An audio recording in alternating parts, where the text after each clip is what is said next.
स्वागत करता हूं मैं आप सभी का अपनी YouTube चैनल GKGS बाई हर्ष राजपूत पर। तो आज जैसा कि मैं आप सभी के सामने लाया हूं, आप लोगों को दिख रहा होगा मॉनेटरी पॉलिसी, मौद्रिक नीति।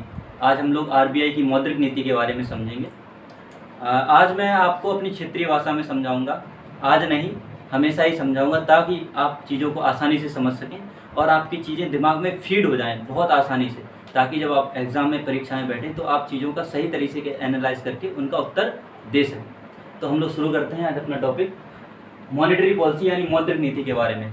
तो देखो भैया, हम तुम लोगों ने समझाएं, ये मौद्रिक नीति जो है RBI की मौद्रिक नीति होती है। मतलब इसे बनाता कौन है? रिजर्व बैंक ऑफ इंडिया बनाता है। अब RBI है क्या चीज़? RBI क्या चीज़ है, इसे आगे समझेंगे हम लोग। बिल्कुल परेशान मत होना, आप सभी बहुत अच्छे से बहुत प्यार से समझ में आएगा। RBI क्या होता है ये आगे समझेंगे। तो ये जो मॉनेटरी पॉलिसी है यानी मौद्रिक नीति है, ये बनाती है RBI। ठीक है, RBI के अंदर भी एक होती है मॉनेटरी पॉलिसी कमेटी। ठीक है, जैसे हम लोग हिंदी में बोलते हैं शॉर्ट में मॉनेटरी पॉलिसी कमेटी यानी MPC। इसमें कुल सदस्यों की संख्या होती है 6, जिसमें 3 RBI के सदस्य रहते हैं और 3 भारत सरकार की ओर के सदस्य रहते हैं। ठीक है, ये जो मॉनेटरी पॉलिसी कमेटी होती है, MPC होती है, इसके अध्यक्ष RBI का गवर्नर ही रहता है। RBI का वर्तमान में गवर्नर आप सभी को पता होगा शक्तिकांत दास है। ठीक है, ये हमारे 25वें नंबर के RBI गवर्नर हैं, डॉक्टर शक्तिकांत दास। अब हमें समझना है आखिरकार ये होती क्या है मौद्रिक नीति की, हमें भैया ज़रूरत क्या पड़ी है, ऐसी क्या ज़रूरत है सरकार को या अपने देश को कि इसके बिना देश चल नहीं सकता, इसकी क्या ज़रूरत है और ये होती क्या है मौद्रिक नीति। ठीक है, तो हम लोग समझेंगे। ये आप सभी को पता चल गया है कि RBI बनाती है मौद्रिक नीति को। ठीक है, तो हमें जो फाइनेंशियल स्टेबिलिटी बनानी है यानी वित्तीय स्थिरता हम लोगों के बनाए रखना है, उस चीज़ को बनाए रखने के लिए RBI मॉनेटरी पॉलिसी बनाती है। अब भैया वित्तीय स्थिरता क्या है? मतलब महंगाई ना ज़्यादा बढ़े और ना ज़्यादा घटे, मतलब देश का संतुलन बना रहे, देश की अर्थव्यवस्था है जो बिल्कुल सही बनी रहे। ठीक है, ना महंगाई ज़्यादा बढ़ पाए और ना ही मंदी आ पाए। ठीक है, तो महंगाई को हम लोग जैसे बोलते हैं इंग्लिश में क्या बोलते हैं? इन्फ्लेशन बोल देते हैं। इन्फ्लेशन क्या होती है? महंगाई होती है। ठीक है, डिफ्लेशन एक वर्ड होता है डिफ्लेशन, ये होती है मंदी। इंग्लिश में इन्फ्लेशन होता है, आपकी हिंदी में महंगाई बोलते हैं, डिफ्लेशन को मंदी बोलते हैं। यानी इन्फ्लेशन और डिफ्लेशन इन दोनों चीज़ों को कंट्रोल करने के लिए RBI जो नीति बना ना, भाई हम लोग कहा था मौद्रिक नीति।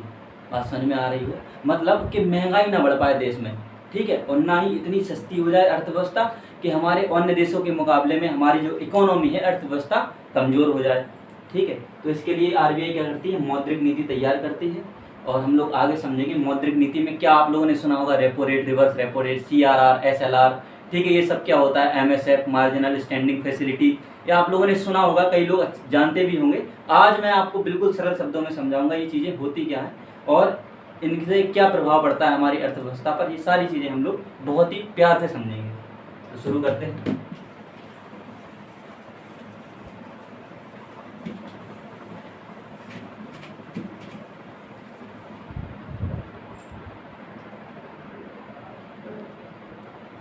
तो भाइयों, जो कई सारे बैंक होते हैं अपन लोगों को पता है। ठीक है, कई सारे बैंक होते हैं, कमर्शियल बैंक होते हैं। ठीक है, एक सबन के नाम पता है, state bank of India, Punjab national bank आप लोगों ने सुना होगा। ठीक है, बैंक ऑफ महाराष्ट्र सुना होगा। ठीक है, बैंक ऑफ इंडिया सुना होगा, यूको बैंक सुना होगा। ठीक है, ये सारे बैंक रहते हैं। इन बैंक पर जो कमांड रखता है, कंट्रोल रखती है, वो रखती है RBI, reserve bank of India.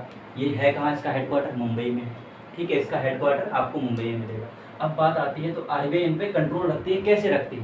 देखो भैया, अपन लोगों के पैसा की जरूरत पड़े, आम जनता के पैसा की जरूरत पड़ी, जहाँ से कहे बैंक के पास, बैंक से अपन लोगों ने क्या मांगो? लोन, कर्जा, कहीं हमें कर्जा दे दो। ठीक है, बैंक ने ठीक है कहीं हम कर्जा दे दें तुम लोगों के।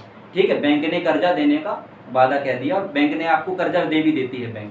बैंक आपको कर्जा देती है 10% ब्याज पे, मान लो 20% ब्याज पे, 15% ब्याज पे, कहती है कि लो जितने रुपए की आपकी ज़रूरत है, 1 लाख रुपए, अच्छा 1 लाख रुपए दे दिया आपको, 1 लाख रुपए, और कहा 10% ब्याज पर या 15% ब्याज पर हम आपको ये लोन देते हैं, आप जितने 1 साल बाद इसकी चुका देना, हर मंथली EMI देते रहना। आप लोग EMI देते होंगे हर महीने। ठीक है, जो लोन लेते हैं वो लोग जानते हैं कि EMI क्या होता है, हर महीने दी जाती है। ठीक है, तो मान लो 10% पर लोन लिया मैं गया बैंक और मैंने 1 लाख रुपए का क्या ले लिया? लोन ले लिया। 1 लाख रुपए का लोन ले लिया और इस पर 10% ब्याज लग गया, यानी मुझे टोटल रुपए देने पड़े 1,10,000 रुपये। यानी बैंक को फ़ायदा हो गया 10,000 रुपये का। अब लेकिन बात आती है, अब आती है कि हम लोग लोन लेके आ गए, ठीक है, हम लोग लोन लेके आ गए, मैं गया बैंक, मैं लोन ले आया, और मैं लोन ले आया, मेरी जेब भरी है एकदम कड़क, 1 लाख रुपए लोन ले आया, घमंड है अपने ऊपर, पैसे ही पैसा है हमारी जेब में, पैसे ही पैसा। आज जो है गर्लफ्रेंड घुमा है, ले गए सिटी मार्केट हाट, वहाँ पे हमने शॉपिंग कराई है, हमने घड़ी ले ली, वाके लाने कपड़ा ले ले, अपने उलाने ले ले, पैसे ही पैसा है, ब्लाक पैसा है, खर्च करे जा रहे, खर्च करे जा रहे। गर्लफ्रेंड ने कही हमें आइसक्रीम खाना है, हमने पैसों नहीं पूछे कितने की है, बाने कही 50 की, हमने पूछे ही नहीं है, ले 100 दे रहे। मतलब हम खुद ही एक तरह से क्या कर रहे हैं, महंगाई बढ़ाने को काम कर रहे हैं। 50 रुपया की आइसक्रीम होती, हम इतने गर्व में हैं भाई, हमारे पास 1 लाख रुपया जेब में रुपया डरो, हम पूछ नहीं रहे भैया कितने रुपया की, बस ले 100 रुपया पकड़ो, गर्लफ्रेंड है साथ में, प्राउड है, पैसा है जेब में, हमने दे दे भाई तुरंत, बाने हमें दे दी आइसक्रीम। अब बाने कही यार 100 रुपया में बताओ, हमने आइसक्रीम पहन दी। जो ग्राहक था उसने कहा भैया हमने 100 रुपया में आइसक्रीम पहन दी, 50 रुपया की थी, यानी उसकी कीमत उसने बढ़ा दी, अब 100 रुपये कर दी। उसने कहा कि हमारी तो बिकी रही है आइसक्रीम, 100 रुपये ही कर देते हैं, ये चूतिया बन गया और लोग बना देते हैं, ठीक है, तो 100 रुपये की उसने आइसक्रीम कर दी, यानी चीज़ों के प्राइस बढ़ गए। चीज़ जो थी 50 रुपये की, वो क्या हो गई, 100 रुपये की हो गई। क्यों हो गई? क्योंकि आपके पास, जनता के पास पैसा है, खर्च करने के लिए तैयार है, ठीक है, आपके पास पैसा है, आप जा रहे हैं, चीज़ों को खरीद रहे हैं, आपको ज़रूरत नहीं है लेकिन बेफिजूल का पैसा खर्च कर रहे हैं आप, तो वहाँ पर उसने कीमत बढ़ा दी, ठीक है, अपने सौदे की कीमत। या जैसे आप जलेबी की दुकान पे गए, ठीक है, बहुत पैसा है, खरखरा और जेब में एकदम गर्म जेब भरी है, गए जेब पे, भाई साहब कितने रुपये किलो, जो नहीं पूछी तुमने, 1 किलो जलेबी दे दो, ठीक है, अपने मन से रुपया फेंक रहे गर्भ में, 500 रुपया लो, 500 रुपया, ऐसे 100 रुपया किलो जलेबी मिल रही। अब दुकानदार के भी मन का उठेगो बाबू, है हमें 500 रुपया दे रहे हैं, हम थोड़ी 20 रुपया और बढ़ा दे रहे हैं, यानी हम 150 दी पहले, अब 170 रुपया किलो बेच रहे हैं जलेबी। तो इससे क्या हुआ, महंगाई बढ़ रही है, ठीक है, महंगाई धीरे धीरे बढ़ रही है, यानी चीज़ों के जो प्राइस हैं वो बढ़ रहे हैं, इंक्रीज हो रहे हैं। अब जो चीज़ों की प्राइस इंक्रीज हुए तो महंगाई बढ़ गई, जिसे हम लोग बोल देते हैं इंग्लिश में इन्फ्लेशन बोल देते हैं, हम लोग क्या बोल देते हैं, इन्फ्लेशन। ऐसे महंगाई बढ़ जाती है। इसी महंगाई को कंट्रोल करने के लिए, अब जब महंगाई बढ़ गई तो जनता किसे गाली देती है, सरकार को गाली देती है। जनता ने सरकार को गाली दी है, देखिए तो कितनी खराब सरकार है, जैसे सरकार है, मैं इतना रुपया को गेहूँ बेच रही, इतना बढ़ा दो भैया, हम तो बर्बाद हो जा रहे हैं, हमारे पास पैसे नहीं है, अब हमारा खान पीन के लाना नहीं बचे। फिर जब सरकार के घर याद, तो सरकार के ने RBI के पास जा, सरकार के पास जा, RBI के पास कहा थोड़ी तंज कसो बैंकर पे, तो अब RBI के पास एक चाबी है, ठीक है, RBI के पास क्या है, की है, जिससे इन सभी बैंकों को वो कंट्रोल कर देती है। किस प्रकार के, आप लोन देना कम कर देंगे ग्राहकों को, किस प्रकार करती है, जो RBI होती है, RBI मान लो ये है SBI बैंक, ये तो सभी लोगों ने नाम सुना होगा, स्टेट बैंक ऑफ इंडिया, ठीक है, स्टेट बैंक ऑफ इंडिया नाम सुना होगा। बैंकों को जरूरत पड़ती है, बैंकों को पैसों की जरूरत पड़ती है, हालांकि जनता का पैसा बैंकों के पास रहता है, लेकिन बैंकों को भी पैसों की जरूरत पड़ती है। तो जो बैंक पैसे मांगती है ना, बैंक किससे मांगती है, RBI से पैसे मांगती है कि हमें पैसा की ज़रूरत है, हमें पैसा दे दो, ठीक है, RBI कहता है ठीक है हम दे दे रहे हैं, तो RBI उसकी जगह जो पैसे देता है ना, उस पर क्या देता है, ब्याज लेता है, ब्याज लेता है। उस ब्याज को हम लोग बोलते हैं, उस रेट को जो हम लोग बोलते हैं रेपो रेट बोलते हैं। क्या बोलते हैं, रेपो रेट बोलते हैं।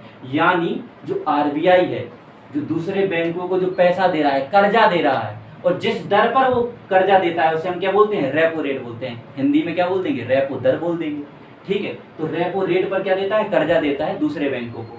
यानी एग्जाम में कई बार पूछा जाता है कि रेपो रेट क्या है, तो रेपो रेट होती है वह ब्याज दर जिस पर RBI अन्य सभी वाणिज्यिक बैंकों को कुछ समय के लिए 2 से 14 दिनों के लिए लोन प्रोवाइड करता है, उसे हम क्या कहते हैं, रेपो रेट कहते हैं। अच्छा, अब आपका क्वेश्चन बनना चाहिए सर ये रेपो रेट कितने % होती है, मतलब कितने प्रतिशत ब्याज पर RBI इनको पैसा देता है बैंकों को, अन्य बैंक जो सभी बैंक हैं इनको कितने प्रतिशत पर देता है। तो ये निर्धारित नहीं है, कुछ बदलती रहती है। जैसे अभी 3 दिन पहले ही बदली है रेपो रेट। वर्तमान में जो रेपो रेट है, वर्तमान में जो हम अगर रेपो रेट की बात करें तो रेपो रेट है आपकी, ये आपकी 5.40% पहुँच गई है। यानी अगर जो बैंक है जो RBI से पैसा ले रहे हैं, पैसा की इन्हें ज़रूरत है, तो इन्हें कितनों 5.0% ब्याज देना पड़ रहा हो पैसा पे, तो उसे हम लोग बोलते हैं रेपो रेट। ठीक है, बात समझ में आ रही होगी आप लोगों को, नहीं आ रही होगी तो आप मुझे कमेंट करके बताना, मैं आप लोगों को समझाऊंगा। अब रेपो रेट हो गई ये चीज़, ठीक है, आप लोगों को समझ में आया। इसके बाद एक चीज़, 2 चीज़ें और होती हैं इसी में। एक रहती है आप लोगों की बैंक रेट, ध्यान से समझना। एक क्या रहती है, बैंक रेट। ये तो हो गई रेपो रेट, मतलब क्या, जब 2 से 14 दिन के लिए, मान लो 2 से 14 दिनों के लिए बैंक को पैसों की जरूरत है, यानी बैंकर के पास पैसा नहीं है। अब जनता के लोन कहाँ से दे, बैंकर के पास पैसा नहीं है तो वो बैंक RBI से मांगे, आरबीआई बैंक के पैसा देगी, ठीक है। तो वो 2 से 14 दिन के लिए जो पैसा देती है उधार, वो रेपो रेट पर देती है। आरबीआई किस रेट पर देती है? रेपो रेट पर, ठीक है। इसके बाद वो होती है बैंक रेट। बैंक रेट ये होती है, मान लो आरबीआई है, अब जो बैंक बोले इन्हें दीर्घकाल के लाने यानी लंबे समय के लाने पैसे चाहिए। मान लो हम गए, हमें 1 साल के लाने पैसा उधार चाहिए, ठीक है। आप लोगों से 1 साल के लाने पैसा उधार चाहिए हमें, तो आप लोग हमें बैंक रेट पे पैसा दोगे। किस पर? बैंक रेट पर। ये कितनी होती है सर? ये अभी वर्तमान में 4.15%। ये कितनी है? 4.15% है। यानी आरबीआई जब बैंकों को दीर्घकाल के लिए यानी बहुत लंबे समय के लिए लोन देती है और जिस दर पर वो लोन देती है उसे हम क्या कहते हैं? बैंक रेट कहते हैं। अच्छा, ये आप लोगों को समझ में आ गया। सर आप कहोगे सर आपने ये तो बता दिया, लंबे समय के लिए अगर पैसा देगी आरबीआई बैंकों को तो वो बैंक रेट पर देगी, है ना, और 2 से 14 दिनों के लिए देगी तो रेपो रेट पर देगी। अब प्रश्न बनता है कि सर मान लो जो ये इतनी सारी बैंक हैं इनके पास पैसा बचा नहीं और इन्हें तत्काल जरूरत है, जैसे आप लोग तत्काल टिकट करवाते हो, है ना, स्टेशन पर जाके तत्काल टिकट, ट्रेन की टिकट नहीं मिलती है, तो इन्हें तत्काल पैसे की आवश्यकता है कि भैया हमारे पास पैसा बचा नहीं है, बैंक कह रही है हमारे पास पैसा नहीं बचा है जनता को देने के लिए, ठीक है, तो हम पैसा कहाँ से लाएं? तो फिर आरबीआई कहती है चलो हम तुम्हें 1 दिन के लिए ओवरनाइट के लिए पैसा दे देंगे, 1 दिन के लिए ओवरनाइट के लिए पैसा दे देंगे। तो जिस दर पर 1 दिन के लिए ओवरनाइट के लिए पैसा देती है आरबीआई दूसरे बैंकों को, उसे हम लोग बोलते हैं एमएसएफ। क्या बोलते हैं? एमएसएफ। इसका फुल फॉर्म होता है मार्जिनल स्टैंडिंग फैसिलिटी। ये भी वर्तमान में कितनी है? 4.15%। ये 3 चीजें हो गई आप लोगों की। ये एक होती है रेपो रेट, एक होती है बैंक रेट और एक होता है एमएसएफ। तो भाइयों आप सभी ने अभी समझा कि रेपो रेट क्या होती है, बैंक रेट क्या होती है, एमएसएफ क्या होता है। एक बार फिर से बता दूंगा। अभी आप लोग समझिए, आप लोगों ने समझा कि भाई जो बैंक है आरबीआई से लोन ले रही है, आरबीआई किन्हें दे रहा है? बैंकों को लोन दे रहा है, जिनसे हम जाते हैं डेली, ठीक है, पैसा लेने या पैसा जमा करने, ठीक है। बे बैंक है, स्टेट बैंक ऑफ इंडिया हो गई, एचडीएफसी हो गई, ठीक है। इन्हें लोन कौन दे रहा है? आरबीआई दे रही है। बैंकों का बैंक है, ठीक है, सबका बाप, जैसे हमारे बाप हरगोविंद राजपूत, ठीक है, ऐसे ही सब बैंकन को पापा आरबीआई, ठीक है, इनको सबको पापा है, इनके पास पैसा रहा है, बहुत पैसा है प्रचुर मात्रा में, और ये देते रहते हैं किनको? बैंकों को।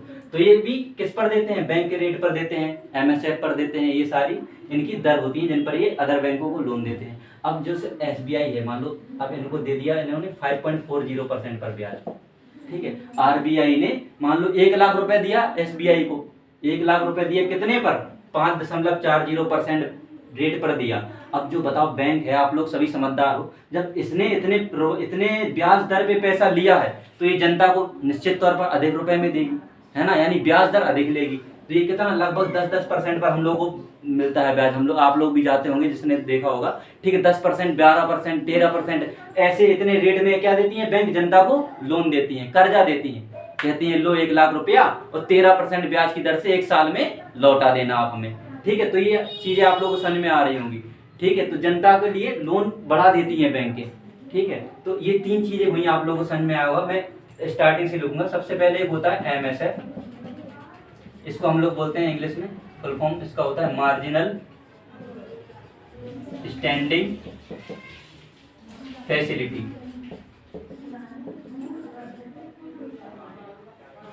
ठीक है। दूसरा होता है आपका रेपो रेट, तीसरा होता है आपका बैंक रेट,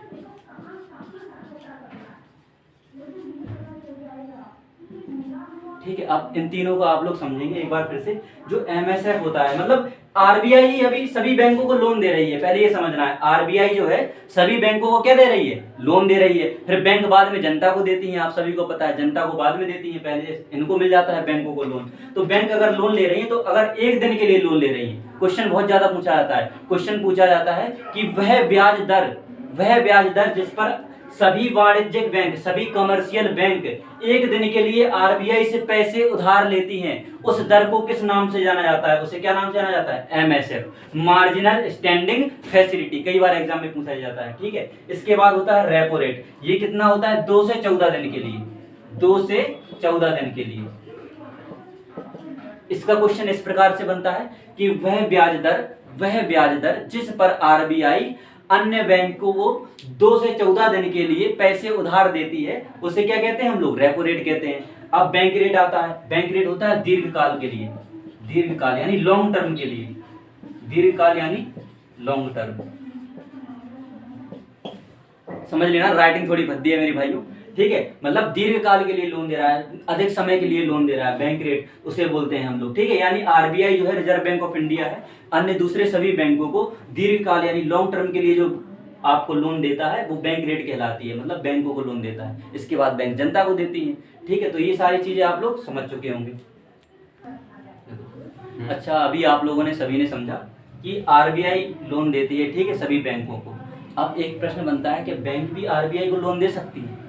हाँ भाई, दे सकती हैं। जो बैंक हैं, अदर बैंक है, कमर्शियल वाणिज्यिक बैंक है, वो आरबीआई को भी लोन दे सकती हैं। लेकिन आरबीआई के पास तो पहले से पैसा है, ठीक है, आरबीआई के पास अच्छे से पैसा है, काफी सारा पैसा है आरबीआई के पास। तो जो बैंकें रहती हैं, बैंक आरबीआई को लोन देने जाती हैं, कहती हैं कि हमारे पास बहुत ज्यादा पैसा है, बहुत चालाक बनती है बैंक, कहती है हमारे पास, जैसे हमारे पास बहुत पैसा है, हमारी दादी है, दादी के पास जब पैसा रहा था हमारी दादी के पास, सबके बांट देते मोहल्ला में, है ब्याज दर पे के भैया लो 5 रुपया सैकड़ा, आप लोगों ने सुनी हो, लो 4 रुपया सैकड़ा हम ब्याज दे रहे। ऐसे ही जब इन बैंकों के पास बहुत ज्यादा पैसा रहा तो जिस चालाकी मतलब सोचते हैं कि हम थोड़ी क्लेवरिंग कर लें आरबीआई के संगे, तो जो जाते हैं कि बाप आरबीआई के पास, कहते हैं हमसे लोन ले लो, तुम क्या कहते हैं, हमसे लोन ले लो, जबकि आरबीआई के पास बहुत ज्यादा पैसा है, ये तो खुद बांट रही है सभी बैंकों को। लेकिन बैंक इनके पास जाती है, कहती है हमारे पास बहुत पैसा है, हमसे आप लोन ले लो, ठीक है। तो जो लोन देती है ये, तो इसको बोलते हैं रिवर्स रेपो रेट। क्या बोलते हैं?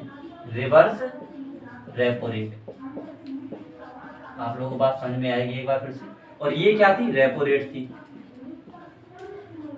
यानी आरबीआई ने जिस दर पर, जिस रेट पर इसको लोन दिया, बैंकों को, एसबीआई को लोन दिया, वो कहलाई रेपो रेट, और बैंक ने वापस जो आरबीआई को लोन दिया वो कहलाई रिवर्स रेपो रेट। यानी ये तो थी वह दर जिस पर आरबीआई सभी बैंकों को लोन दे रहा था, ठीक है। और ये रिवर्स रेपो रेट ऐसी दर होती है जिस पर बैंक अपनी इच्छा से आरबीआई को लोन देती है। इनकी इच्छा रहती है, आरबीआई नहीं मांगती, आरबीआई को जरूरत नहीं पड़ती है किसी भी अन्य बैंक से लोन लेने की, ठीक है, ये अपनी इच्छा से देने जाती है। अब भाई आप लोग बताओ कि हम हैं, हम अपनी इच्छा से आप लोगों को पैसा दें, कहें कि लो भैया पैसा रख लो, और लोन पे दे रहे हैं, तो तुम लोग अपनी मर्जी से क्या हो गया भैया, हमारी मर्जी थोड़ी चलेगी कि हम 10% पे ब्याज दे दें। तुम लोग कहोगे कि भैया तुम अपनी मर्जी से दे रहे तो हम ले रहे 2-3% पे। अब ऐसे ही यहाँ पे इनकी मर्जी तो चलेगी नहीं, आरबीआई की भी मर्जी चलेगी यहाँ पे भी, ठीक है। तो रेपो रेट तो होती है हमेशा ज्यादा, रेपो रेट कितनी थी? 4.50 थी, लेकिन रिवर्स रेपो रेट कितनी है? ये 3.35% है अभी वर्तमान में। यानी जो अदर बैंक है आरबीआई को जो लोन दे रही है वो किस रेट पर दे रही है? 3.35% पर। आप लोग हमेशा याद रखना, जो रेपो रेट रहती है, रेपो रेट जो रहती है वो रिवर्स रेपो रेट से हमेशा ज्यादा रहेगी, रिवर्स रेपो रेट से हमेशा ज्यादा रहेगी। Repo rate reverse repo rate से हमेशा ही ज्यादा रहेगी, ठीक है, याद रखना। क्योंकि जो बैंक है ना अपनी इच्छा से लोन देने जाती हैं, जैसे हमने तुम लोगों को बताया कि हमारे पास 10 लाख रुपया है, बहुत पैसा है, जेब हमारी भरी है, और हमें लोन देना जबरदस्ती बांटने। अब तो लेकिन तुम्हारा मन नहीं है लेने को हमसे लोन, ठीक है, तुम लोगों को हमसे मन नहीं है लोन लेवे को, लेकिन हम कह रहे हैं कि ले लो, तो तुम लोग कह ठीक है भैया तुम अपने मन से दे रहे, तो भैया इतना ज्यादा तो हम ब्याज पे दे नहीं, तुम 2% पे दे रहे हो तो दे दो। हम कहें यार हमारे पास पैसा ज्यादा है, चलो दे रहे 2% पे दे रहे हैं। तो ऐसे ही आरबीआई क्या है कि हम ज्यादा नहीं, हम ज्यादा रेट पे नहीं लें, 3.35%, ठीक है, कितना? 3.35%। ये घटा भी सकती है, बढ़ा भी सकती है, ठीक है, ये आरबीआई पे डिपेंड करता है। आप लोगों को समझ में आ रहा होगा। और रेपो रेट हमेशा रिवर्स रेपो रेट से ज्यादा होती है। इसके बाद आप लोगों को मैं बताऊं, एक होता है बेस रेट, एक होता है पीएलआर। अब हम लोग इसके बारे में समझेंगे, बेस रेट और पीएलआर क्या होता है। बेस रेट और पीएलआर क्या होता है? एक होता है बेस रेट, एक होता है पीएलआर। चल रही है?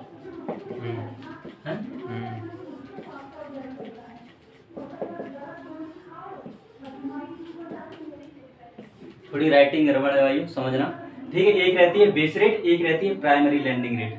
आप लोग एक बार दोबारा जब चैनल को देख लेंगे, मतलब दोबारा वीडियो देख लेंगे, तो सारा सब कुछ समझ में आ जाएगा। तो जो बेस रेट रहता है, ध्यान से समझना, वर्ड पे मेरे ध्यान से समझना मैं क्या बोल रहा हूँ। जो बेस रेट रहता है और जो पीएलआर रहता है, मतलब अब बैंक जनता को जो पैसा देती है, अभी तक कौन दे रहा था? आरबीआई बैंकों को दे रही थी और बैंक आरबीआई को पैसा दे रही थी, लेकिन अब आ गई जनता की बारी। यानी जब बैंक जनता को पैसा देती है तो वो 2 दरों पर देती है, एक बेस रेट पर, एक पीएलआर पर। पीएलआर का फुल फॉर्म होता है प्राइमरी लैंडिंग रेट। ये दोनों चीजें होती क्या है भैया, अब ये समझाओ हमें, है ना। तो बात होती है जो बेस रेट होता है, ठीक है, बेस रेट जो वह दर है जिस पर बैंक अपने रेगुलर कस्टमर को लोन देती हैं। जैसे रेगुलर कस्टमर, जैसे अपन लोग हैं, है ना, डेली बैंक आते जाते रहते हैं हफ्ता महीना में, है ना, जो खास हम लोग नहीं है, मतलब हम लोगों की बहुत कम अमाउंट बैंक में जमा है, मान लो 10 लाख 5 लाख रुपया, इतना 15 लाख रुपया जमा हुआ है, तो हम लोग रेगुलर कस्टमर है ना। हम लोग कैसे कस्टमर है, रेगुलर कस्टमर्स हैं, हम लोग रेगुलर कस्टमर्स हैं, ठीक है। यानी बैंक जो रेगुलर कस्टमर्स को जो जिस दर पर ब्याज देती है, ठीक है, ये बहुत ज्यादा लेती है बैंक हमेशा, ठीक है। मान लो हम स्टूडेंट हैं, ठीक है, हम वजीफा आ रहा हो बैंक में, मात्र हमने वजीफा के लाने अकाउंट खुलवाओ है, और हम बैंक गए, हमने कही हमें 1 लाख रुपया दे दो, मैंने कही क्या रीजन है, हमने कही गर्लफ्रेंड के घुमाने, हमें पार्क में जाना। अच्छा, वो एक थप्पड़ दे भग कह दे भैया 1 लाख रुपया लोन, तुमने वजीफा के लाने खुलवाओ, रेगुलर कस्टमर हो, तुम्हारा पैसा नहीं है बैंक में, संपत्ति नहीं हो, 1 लाख रुपया तुम मांगन चले गए, तो ये अगर देगा भी तो बहुत ज्यादा इंटरेस्ट पर देगा बैंक, है ना, लगभग 12% से 13% पर आपको ब्याज देगा, ठीक है। ये रेगुलर कस्टमर्स को देता है। लेकिन कुछ रहते हैं फेवरेट कस्टमर बैंक के। मान लो आप हो, आप कोई बहुत अच्छा बिजनेस करते हो, आपके पास बहुत ज्यादा संपत्ति है, करोड़ों रुपए की आपकी संपत्ति है, करोड़ों रुपए आपके बैंक में जमा है। मान लो 1 करोड़ रुपए आपके बैंक में, कितने, 1 करोड़ रुपए जमा है बैंक में, तो बैंक वालों को भी पता रहता है इस बंदे को अगर हम ब्याज देंगे, हमारा फेवरेट कस्टमर है, इतना ज्यादा पैसा हमारे बैंकों में जमा कर रहा है। और जो बैंक में जो पैसा जमा रहता है, बैंक वाले भी स्टॉक मार्केटिंग में, म्यूचुअल फंड्स में इन्वेस्ट करते हैं। आप लोगों को नहीं पता होगा तो मैं आगे बताऊंगा कैसे बैंकों को फायदा होता है, ठीक है। एक तो ब्याज आप लोग देते हैं, और बैंकों के पास जो पैसा रहता है उसे बैंक इन्वेस्ट भी करती हैं, ठीक है, उन्हें बैंक इन्वेस्ट भी करती हैं अलग अलग जगह पर। तो मान लो 1 करोड़ रुपए किसी व्यक्ति की जमा है, ठीक है, बैंक में, ठीक है, इतना अमीर आदमी है, 1 करोड़ रुपए जमा है, तो उन ऐसे व्यक्तियों को बैंक कहती है कि हम आपको बेस रेट के मुकाबले कम दर पर आपको हम ब्याज दे देंगे। मान लो इन्हें 12 पे दिया, आपको हम कितने पे दे देंगे, 8% पर हम ब्याज दे देंगे, ठीक है। यानी जब फेवरेट कस्टमर को, यानी जब बैंक अपने फेवरेट कस्टमर को जो ब्याज देती है, तो जिस दर पर देती है उसे हम लोग बोलते हैं प्राइमरी लैंडिंग रेट, यानी वह दर जिस पर बैंक अपने फेवरेट कस्टमर्स को ब्याज देती है उसे हम प्राइमरी लैंडिंग रेट बोलते हैं। और वह ब्याज दर जिस पर रेगुलर कस्टमर्स को बैंक लोन देती है उसे हम लोग बेस रेट बोलते हैं। ये दोनों चीजें समझ गए होंगे। क्वेश्चन आएगा आप लोग बता देंगे ना। एक देखो बैंक रेट थी, बैंक रेट अलग थी दोस्तों, बैंक रेट अलग थी और बेस रेट अलग है। बेस रेट क्या है, बेस रेट में बैंक जनता को पैसा दे रहा है ना, और बैंक रेट में आरबीआई बैंकों को पैसा दे रही थी, है ना, पैसा उधार दे रही थी। अब ये चीजें आप लोगों को क्लियर हो गई होंगी, एक बार फिर से वीडियो देख लेना तो और अच्छे से क्लियर हो जाएंगी। अब मैं यहाँ पर आपको मिटा देता हूँ, आगे बढ़ता हूँ चीजों के साथ, लिख लेंगे। अब देखिए दोस्तों, अगली जो चीज रहती है, अगला जो टर्म रहता है उसको हम लोग बोलते हैं एनडीटीएल। ये क्या रहता है, इसका फुल फॉर्म हम लोग देखेंगे नेट डिपॉजिट टाइम लायबिलिटी, ठीक है। ये हो, ठीक है दोस्तों, तो हम लोग एनडीटीएल समझेंगे। ये नेट डिपॉजिट टाइम लायबिलिटी इसका फुल फॉर्म होता है। अच्छा, ये होता क्या है, मतलब बैंकों के जो बैंक है, सारी बैंकों के पास जनता का जो पैसा जमा रहता है उसे हम लोग क्या बोलते हैं, नेट डिपॉजिट बोलते हैं। मतलब हमने पैसा जमा कर दो, आपने बैंक में जितना पैसा जमा कर दो, तो बैंक के पास जनता को जितना पैसा है ना, वह हम लोग बोले नेट डिपॉजिट टाइम लायबिलिटी, यानी कितना पैसा डिपॉजिट है जनता का बैंक में, और टाइम लायबिलिटी यानी टाइम कितने समय में उसको लौटाना है, तो उसको हम लोग बोलते हैं एनडीटीएल, ठीक है। अब इसके बाद भी दो चीजें और होती हैं, एक रहता है आपका सीआरआर, ठीक है। एक हम लोग पहले समझेंगे सीआरआर क्या होता है। इसको हम लोग बोलते हैं कैश रिजर्व रेशियो। क्या बोलते हैं, कैश रिजर्व रेशियो, ठीक है। इसको हम लोग हिंदी में बोलते हैं नगद आरक्षित अनुपात। हिंदी में हम लोग बोलते हैं नगद आरक्षित अनुपात,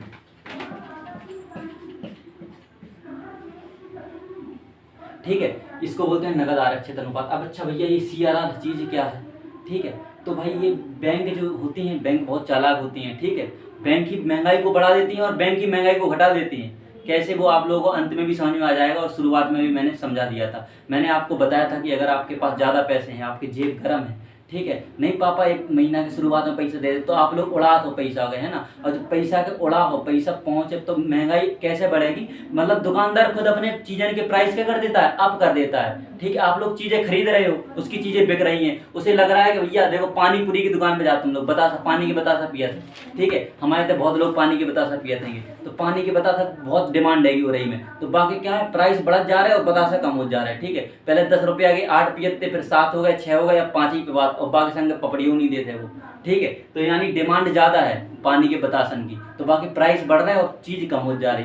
अब जब प्राइस बढ़ रहा है तो महंगाई भी बढ़ रही है। ऐसे धीरे धीरे समझ रहे हो एग्जाम्पल कि किस तरह मैं आपको समझाना चाहता हूँ, क्या कहना चाहता हूँ। तो वही बात है, तो जो पैसा बैंकों का जनता के पास जनता का पैसा जो बैंकों के पास जमा रहता है उसे हम NDTL बोलते हैं। अब जो कैश रिजर्व रेशियो रहता है, नगद आरक्षित अनुपात, इसे क्या कहते हैं, ये क्या होता है कि जो RBI रहती है, रिजर्व बैंक ऑफ इंडिया, वो अन्य बैंकों, जितने भी बैंक हैं उन बैंकों से बोलती है कि भाई आपके पास जनता का जितना भी पैसा जमा है, जितना भी पैसा आपके पास जमा है उसका 3 मतलब अभी वर्तमान में आपको मैं बता दूं, वर्तमान में 4.50% है। यानी जनता का जितना पैसा बैंकों के पास जमा है, RBI कहती है उसका 4.50% आपको मुझे देना पड़ेगा लोन बांटने से पहले। बात समझ में आई? नहीं आई होगी, चलो दोबारा समझाते हैं। यानी बैंक, मान लो हम एक बैंक है, ठीक है, हमारे पास तुम सबन को पैसा जमा है, तुम सब लोगों को पैसा हमारे पास जमा है। अब जो RBI रहती है, RBI होशियार रहती है, ठीक है, सरकार के इंस्ट्रक्शन पर काम करती है कि बेरोजगारी ना आए, ज़्यादा महंगाई ना बढ़े, ठीक है, महंगाई को कंट्रोल करने के लिए। तो कहती है कि भाई इसके पास बहुत पैसा है, बैंकों के पास क्या है, बहुत पैसा है, जनता का सारा पैसा जमा कर रखे है। अगर बैंक का दिवालिया हो गया, मतलब चोरी हो गई, तो जनता का लमचूस खाएगी है। तो भाई वही बात है, मतलब कि पैसा जनता का बर्बाद ना हो, ठीक है, जनता का पैसा बर्बाद ना हो। तो RBI बैंकों को बोलती है कि भाई लगभग 4.50, जितना भी आपके पास जनता का पैसा है उसका 4.50% आपको मुझे देना पड़ेगा, ठीक है, सिक्योरिटी चार्ज के रूप में, है ना, किसके, सिक्योरिटी के रूप में। RBI सभी बैंकों को बोलती है कि आपको सिक्योरिटी के रूप में कुछ धनराशि मेरे पास जमा करनी होगी, RBI बोलती है ऐसा। और ये बोलती है कि आप तभी लोन दे सकते हैं जब इतनी धनराशि हमारे पास जमा होगी। यानी कुल पैसे का 4.50% RBI के पास जमा रहना चाहिए। बात समझ में आई? ठीक है, इसके बाद ही हम लोन बांट सकते हैं। मान लो मेरे पास, आप सभी जनता का मेरे पास 1000 रुपया है, ठीक है, अब मैं बैंक हूँ और मुझे लोन देना है जनता को, लेकिन मैं जनता को लोन तब तक नहीं दूंगा जब तक मैं अपने पैसे का 4.50% RBI के पास सुरक्षित ना रख दूं, सिक्योरिटी चार्ज ना दूं, ठीक है। इसे CRR बोलते हैं। ये रेट हमेशा चेंज होते रहते हैं, हर 2 महीनों में चेंज होते हैं, एक साल में कम से कम 4 से 5-6 बार चेंज हो जाते हैं ये, ठीक है, ये सारे रेट चेंज होते रहते हैं। इसके बाद CRR के बाद एक होता है आप लोगों का SLR होता है, ठीक है, इसको बोलते हैं हम लोग स्टैट्यूटरी लिक्विडिटी रेशियो।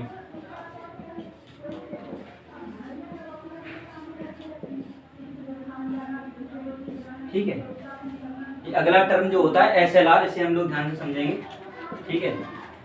जो SLR होता है ये होता है स्टैट्यूटरी लिक्विडिटी रेशियो। ये क्या चीज़ होती है? अब भैया तुम लोग समझो, मान लो हमारे पास, हम बैंक हैं, हम स्टेट बैंक ऑफ इंडिया हैं, जो मान लो हम स्टेट बैंक ऑफ इंडिया हैं, तो हम स्टेट बैंक ऑफ इंडिया है, आप लोगों ने हमारे पास पैसा जमा करो, ठीक है, हमारे पास पैसा जमा करो, और टोटल आप लोगों ने हमारे पास कितना, 1000 रुपया जमा कर दो, 1000 रुपये जमा कर दो। RBI ने हमें ऑर्डर दिया कि अगर आपके बैंक में चोरी हो जाए तो जनता का पैसा कहाँ जाएगा, या दिवालिया हो जाए बैंक का तो जनता तो बर्बाद हो जाएगी, उसने इतने विश्वास से पैसा जमा किया था।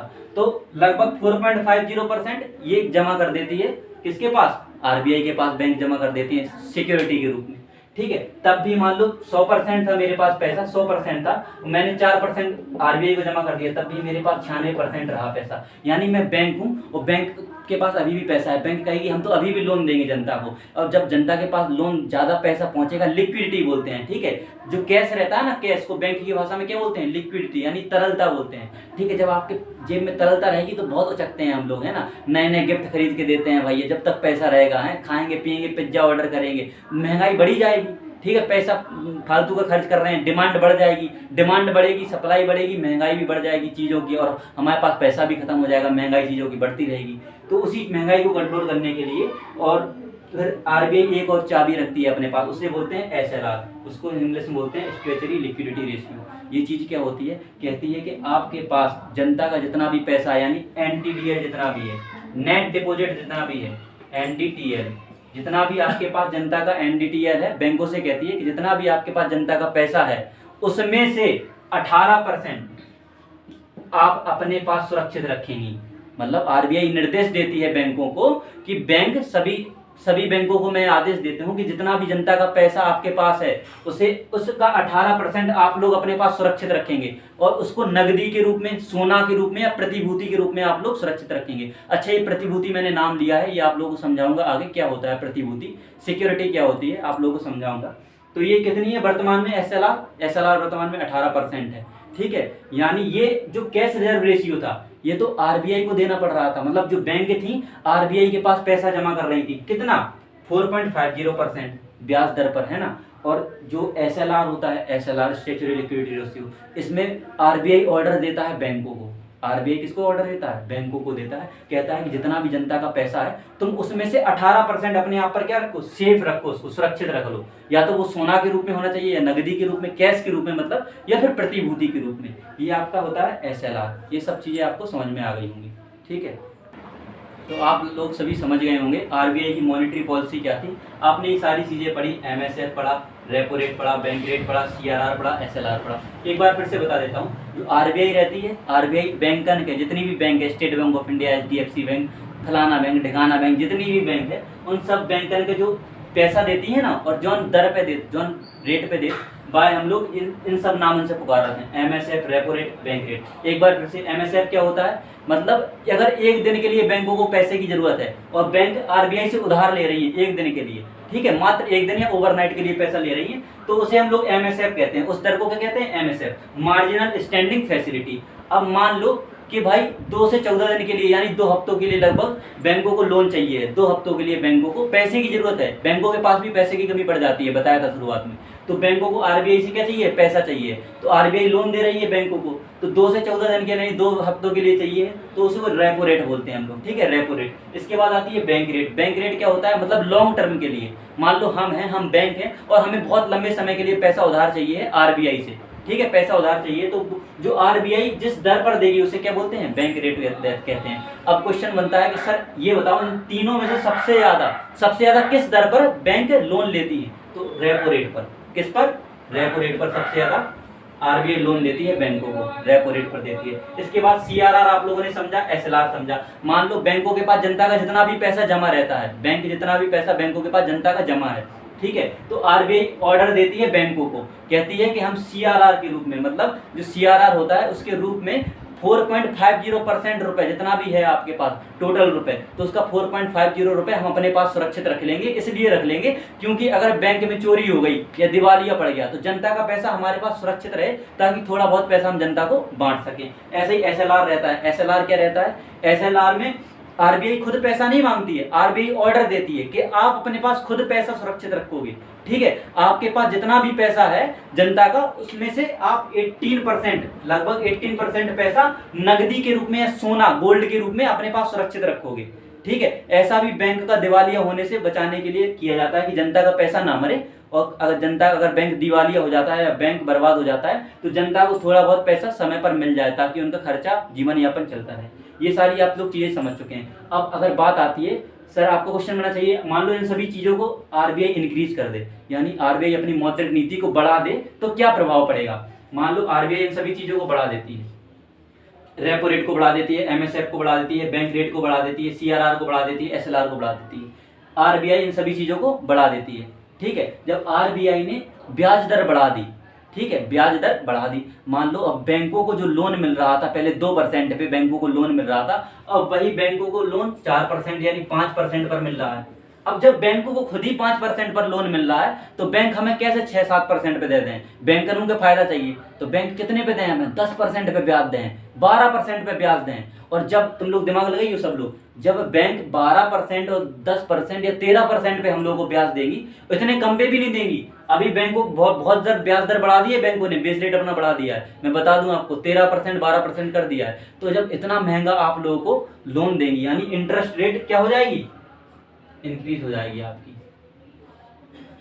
यानी बैंक आपको महंगा लोन दे रही है, मतलब रेट ज्यादा कर दी है। आपको 1 लाख रुपए दिया तो 15% पर दे दिया, यानी आप लोगों ने 1 लाख रुपए लिया और 1 साल बाद चुकाना कितना है? 1,15,000 रुपया, यानी बहुत ज्यादा रेट बहुत ज्यादा कर दिए बैंक ने, ठीक है। बेस रेट बढ़ा दी, ब्याज दर को क्या कर दिया? बढ़ा दिया, तो इंटरेस्ट बढ़ जाएगा। अब आप लोग बताओ, जैसे आप हमसे पैसा मांगना आए, ठीक है, कहीं हर सर हमें पैसा दे दो, पैसा की ज़रूरत है, हमने कही ठीक है हम तुम्हें मतलब पैसा तो दे दें, हम तुम्हें उधार दे दें पैसा, लेकिन हम ब्याज दर बहुत ऊंची रखें, हम कहें 20% ब्याज दर, हम ठीक है 20% ब्याज दर पे हम तुमसे 1 लाख रुपया दे रहे हैं, 1 साल बाद 1,20,000 लें, यानी 20% ब्याज। अब जब हम इतना महंगो ब्याज दें हैं, ठीक है, तो तुम ले हो हमसे, नहीं ले हो।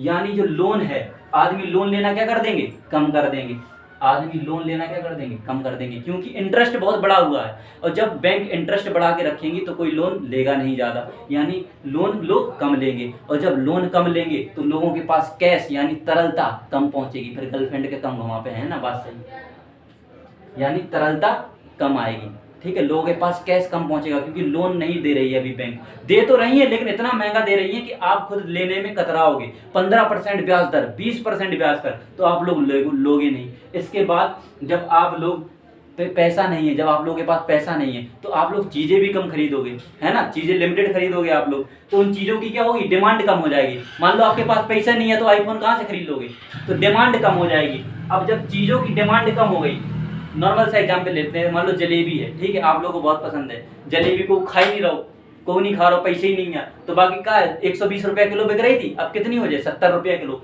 यानी डिमांड भी कम हुई, तो दुकानदार ने क्या कर दिया, पैसा घटा दिया, कहीं हमारी जलेबी बिकाई नहीं रही, 120 रुपये किलो बेच रहे थे, चलो 70 ही करा जा रहा है, कोई तो खरीदे, तो प्राइस भी क्या हो गए, कम हो गए। अब बताओ आप लोग, जब किसी भी चीज के दाम कम हो गए तो महंगाई कम हो गई कि नहीं हो गई, ठीक है, तो महंगाई कम हो गई, यानी इन्फ्लेशन अपने आप कम हो गई। अब आपके समझ में आई कि कैसे महंगाई कम होगी, यानी जब भी आरबीआई अपनी मौद्रिक नीति को बढ़ा देती है, जब भी आरबीआई अपनी मौद्रिक नीति को बढ़ा देती है तो महंगाई अपने आप कम आ जाती है, ठीक है, महंगाई अपने आप कम हो जाती है। अब उल्टा होता है, मान लो आरबीआई, आप लोग कहो कि सर आरबीआई मान लो अपनी मॉनेटरी जो पॉलिसी है, मौद्रिक नीति है, इसको घटा दे, इसका मतलब समझना आप लोग, मान लो आरबीआई है जो मॉनेटरी पॉलिसी को घटा दे तो क्या इफेक्ट पड़ेगा, यानी आरबीआई अब जो बैंकों को ब्याज देती थी, ठीक है, ब्याज देती थी वो कम परसेंट पर देती थी, देने लगे, पहले कितने पर दे रही थी, 5% पर, अब देने लगेगी। देखिए भाइयों, मैंने बताया था कि आरबीआई जो थी अपनी मॉनेटरी पॉलिसी बढ़ा रही थी, यानी मॉनेटरी मौद्रिक नीति बढ़ा दी है, यानी लोन बढ़ा दिया था तो महंगाई कम हो गई थी। यहाँ पर आप लोगों को समझ में आ गया, नहीं तो दोबारा देख लेना मैंने जो बताया है। अब मान लो पहले मौद्रिक नीति बढ़ाई थी, अब कम कर दे, यानी जो आरबीआई बैंकों को पैसा दे रही थी, ठीक है, वो पहले ज्यादा रेट पर दे रही थी, अब मान लो 3% पे देने लगे, ठीक है, मान लो आरबीआई इनको 3% पर, तो मान लीजिए आरबीआई जो है 3% पर इनको ब्याज देती है, ठीक है, 3% दर पर इन सभी को ब्याज देती है बैंकों को, ठीक है, सबकी 3% कर देते हैं, एमएसएफ भी 3% कर दिया, रेपो रेट भी, बैंक रेट भी 3% कर दिया, यानी सारी चीजें घटा दी, यानी मौद्रिक नीति क्या कर दी, घटा दी। अब जब बैंकों को पैसा कम रेट पर मिल रहा है तो वो जनता को भी कम पे देगी, पहले दे रही थी 10% 12% पे, अब 7% पे देगी, ठीक है। अब आप लोग बताओ कि जब पैसा कम रेट पर बैंक दे रही है जनता को तो इंटरेस्ट रेट भी क्या हो जाएगा, बाद में घट जाएगा, इंटरेस्ट क्या होगा, घट जाएगा, यानी आप जनता, बैंक जनता को जो पैसा दे रही है, ठीक है, पहले ज्यादा रेट पर दे रही थी, अब कम रेट पर दे रही है, पहले 12 पर दे रही थी, अब 7% पर दे रही है। जब लोन सस्ता हो गया तो सब आदमी सोचे, देखो जा समय बैंक सस्तो लोन दे रही, सस्ते रेट पे दे रही, तो सब चले जाए बैंक, जिन्हें पैसा की जरूरत नहीं मुझे वो चलो जाए, यानी सब पैसा लेने चले जाए, तो ठीक है, सब पैसा लेने चले गए। अब पैसा लेने चले गए यानी लोन भयंकर लो, लोगों ने लोन का लो भयंकर लो, तो लोन का हो इंक्रीज, यानी साख जो ऋण है लोग ज्यादा मात्रा में लेने लगे, तो लोगों के पास कैश यानी लिक्विडिटी ज्यादा आएगी, ठीक है, लिक्विडिटी क्या आएगी, ज्यादा आएगी। अब लोगों के पास लिक्विडिटी यानी कैश पैसा ज्यादा आने लगा, क्योंकि बैंक ने क्या है, रेट कम कर दिया, और इतना कम कर दिया कि लोग लोन लेने के लिए तत्पर हो गए,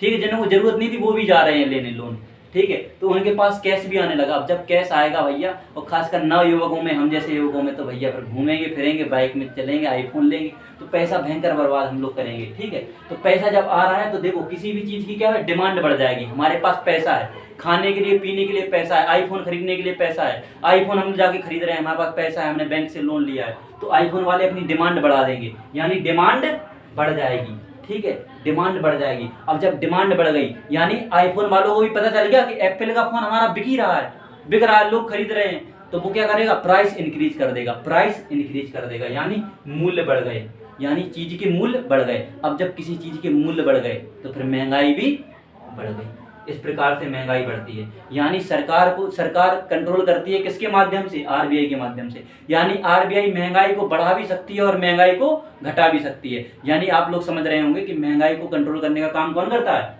आरबीआई करती है। अब आप लोगों का एक क्वेश्चन बनता है, कई लोग पूछते हैं क्या नोट छापकर गरीबी को दूर किया जा सकता है? मैं आपको बता दूं, नोट छापकर गरीबी को दूर नहीं किया जा सकता है। आप लोग अभी समझ गए होंगे। देखो, अगर ज़्यादा नोट आप लोगों के पास आएगा, आप लोगों के पास कैश ज़्यादा आएगा, आप लोगों के पास तरलता, लिक्विडिटी ज़्यादा आएगी, तो आप लोगों के पास सामान खरीदने के लिए पैसा रहेगा। आप लोग बेवजह खरीदोगे, है ना? क्रीम पाउडर खरीद रहे, कहूँ कछु खरीद रहे हैं, कहूँ आईफोन खरीद रहे, गाड़ी खरीद रहे, यानी जरूरत नहीं है। अभी आपको जरूरत पहले भी नहीं थी, अब आपके पास पैसा आ रहा है, मतलब बैंक ने इतना पैसा छाप दिया कि पूरे बाजार में फैल गया, पूरे बाजार में पैसा फैल गया। तो अब चीज़ों के रेट इंक्रीज हो जाएंगे, ठीक है? अब चीज़ों के रेट जब इंक्रीज हो जाएंगे, बढ़ जाएंगे, तो महंगाई बढ़ जाएगी। अब महंगाई जब बढ़ जाती है तो देश का अर्थव्यवस्था खराब हो जाती है। इसलिए बैंक जो नोट छाप कर गरीबी दूर नहीं कर सकता। बात समझ में आ रही है? क्योंकि महंगाई बढ़ जाती है नोट के छपने से। आप लोग कहो कि ऐसा कभी था किसी देश ने छापे हों? हाँ, वेनेजुएला देश ने नोट छाप कर गरीबी दूर करने का प्रयास किया था, और वहाँ की जो गरीबी थी 10%, 10 लाख % बढ़ गई थी। कितनी? 10 लाख %, 10 लाख %। 1 लाख रुपए की एक ब्रेड आ रही थी वहाँ पर। मैं बता दूं आपको, वेनेजुएला में 1 लाख रुपए की एक ब्रेड आ रही थी। यानी वहाँ पे करेंसी आपको पता होगी डॉलर चलती है, तो वहाँ पे इतना महंगा हो गया कि 10 लाख % वहाँ पर जो थी महंगाई बढ़ गई थी। नोट छाप दिए थे बहुत ज़्यादा। यानी नोट छाप कर गरीबी दूर नहीं की जा सकती है। कुछ चीज़ें मैं आपको और बताऊँगा। अच्छा, आप लोग समझ गए होंगे कि भैया हमारा पैसा बैंकों में जमा रहता है, बैंक आरबीआई से लोन लेती है, ठीक है? ये सारी चीज़ें आप लोगों को समझ में आई होंगी कि बैंकों को लोन कौन देता है? आरबीआई देती है। बैंक हम लोगों को लोन देती है, फिर बैंक वापस आरबीआई को जो लोन देती है अपनी इच्छा से, वो रिवर्स रेपो रेट पर देती है। ये सारी चीज़ें आप लोग बहुत आसानी से समझ गए होंगे। अगर एक बार फिर से देख लेंगे तो बहुत प्यार से समझ में आ जाएगा। लेकिन कुछ लोग होते हैं हरामी टाइप के हैं, वो कहते हैं हम बैंक में जमा नहीं करेंगे। तो मतलब पैसा बहुत रहता है, ठीक है, उनके पास जेब में पैसा बहुत रहता है, ठीक है, लेकिन जमा नहीं करेंगे बैंक में, खर्च करने होता है ना, महंगाई बढ़ाने ही का काम करेंगे वो लोग, ऐसे लोग। तो फिर सरकार के पास भी एक चाबी रहती है, उसे हम लोग बोलते हैं सिक्योरिटी, प्रतिभूति। ये होती क्या है? एलआईसी का नाम सुना होगा आप लोगों ने, ठीक है? किसका नाम सुना होगा? एलआईसी का नाम सुना होगा। यानी अब सरकार क्या देती है? लालच देती है आरबीआई के थ्रू। आरबीआई से कहती है जाओ सिक्योरिटी बेचो, यानी प्रतिभूतियां बेचो, ठीक है? ये क्या रहता है? आपने एलआईसी का नाम सुना होगा। वो आते हैं, कहते हैं कि हमें 2 लाख रुपए दो, हम 10 साल बाद दोगुना करके 4 लाख दे देंगे, ठीक है? तो अब जिन इंसान के पास ज़्यादा पैसा है, जिन लोगों के पास ज़्यादा पैसा है, वो प्रतिभूतियां यानी ये सिक्योरिटीज खरीद लेते हैं। ये क्या रहता है? एक तरह का बॉन्ड रहता है। एक आपको पेपर थमा देते हैं और कहते हैं लो जो पेपर, और 10 साल बाद जो पेपर हमें दिखा देगी, हम तुम्हें 10 लाख रुपया 10 लाख जमा करें तो 20 लाख दे दें, मतलब दुगने दे दें। यानी आदमी के पता, मतलब अब बैंक वालन के तो पता है, आरबीआई वालन के, कि हमने 10 लाख के 10 सालन के लाने, जाए हमने पैसा ले रहे, हमने जाके बदले में और जाए का दे दो, एक बॉन्ड दे दो, ठीक है? एक हमने कागज बुका दे दो, पेपर दे दो। अब तो महंगाई बढ़ा नहीं पाए, यानी ज़्यादा पैसा खर्च नहीं कर पाएगा, कम से कम 10 सालों तक तो मतलब अर्थव्यवस्था जो है उससे स्थिर रहेगी, अपने आप में स्थिर रहेगी। तो इसीलिए क्या प्रतिभूतियां बेचती है? कौन बेचती है? आरबीआई बेचती है। यानी क्वेश्चन ये आता है कि जब आरबीआई अपने एजेंटों के माध्यम से प्रतिभूतियां बेचती है, बाजार में प्रतिभूतियां बेचती है, तो अर्थव्यवस्था पर क्या प्रभाव पड़ता है? ठीक है, महंगाई पर क्या प्रभाव पड़ता है? इन्फ्लेशन पर क्या प्रभाव पड़ता है? घट जाता है। आप लोग खुद समझिए, जो सिक्योरिटी है ये किसके इन्वर्सनली प्रोपोर्शनल होती है? लिक्विडिटी के। और लिक्विडिटी मैंने आपको बता रखा है, नगदी पैसा को क्या बोलते हैं? लिक्विडिटी। कैश को हम लोग लिक्विडिटी बोलते हैं, हिंदी में तरलता बोलते हैं। यानी प्रतिभूति इन्वर्सनली प्रोपोर्शनल होता है किसके? तरलता के। यानी आप लोग खुद समझो, आप लोगों के पास बहुत पैसा है, मान लो हमारे स्टूडेंट, उनके पास बहुत पैसा है, खर्च करे जा रहे हैं, हमने उनसे कहीं लालच दूंगा, हमने कहीं देखो हम तुम्हें एक बॉन्ड दे रहे हैं, जब बॉन्ड पे तुम साइन कर दो तो हमें 5,000 रुपया दो, हम तुम्हें अगले 5 साल बाद 10,000 रुपया दें। लड़का ने कहा यार जो तो भयंकर यार ब्याज दर, अरे भैया सही है, जाके पास हम करे दे रहे 5,000 रुपया हमें दे रहे, ठीक है, और हमने एक कागज दे दो। अब ठीक है, उनके पास खर्च करने के लाने का पैसा रह ही नहीं गो, यानी प्रतिभूति हमने दे के उनको पैसा का कर दो, कम कर दो। यानी जब प्रतिभूतियां ज्यादा बिकेंगी बाजार में तो तरलता क्या हो जाएगी? कम हो जाएगी। यानी लोगों के पास जो कैश वैल्यू रहेगी, जो मनी रहेगा, वो क्या हो जाएगा? कम हो जाएगा। ठीक है, तो इस प्रकार महंगाई को कंट्रोल करने के लिए सरकार ये सब काम करती है। सरकार किससे करवाती है? आरबीआई से करवाती है। ठीक है, ये तो हुई आरबीआई की मॉनेटरी पॉलिसी। आपको बाकी अगर कुछ समझ में ना आया हो तो मुझे कमेंट में जरूर बताइएगा, और मैं प्रयास करूंगा कि अपनी वीडियो क्वालिटी को सुधारूं और अच्छे से आपको और अच्छे से डिस्क्राइब कर सकूं। ये मेरा बहुत पहला कदम है ऑनलाइन अगर आप लोग ऑफलाइन पढ़ना चाहते हैं तो बिल्कुल आ सकते हैं, और यही में मैं पढ़ाता हूँ, और बाकी आप लोग धीरे धीरे जानते ही जाएंगे। ठीक है, धन्यवाद, जय हिंद, मिलते हैं कल आपको। जय हिंद।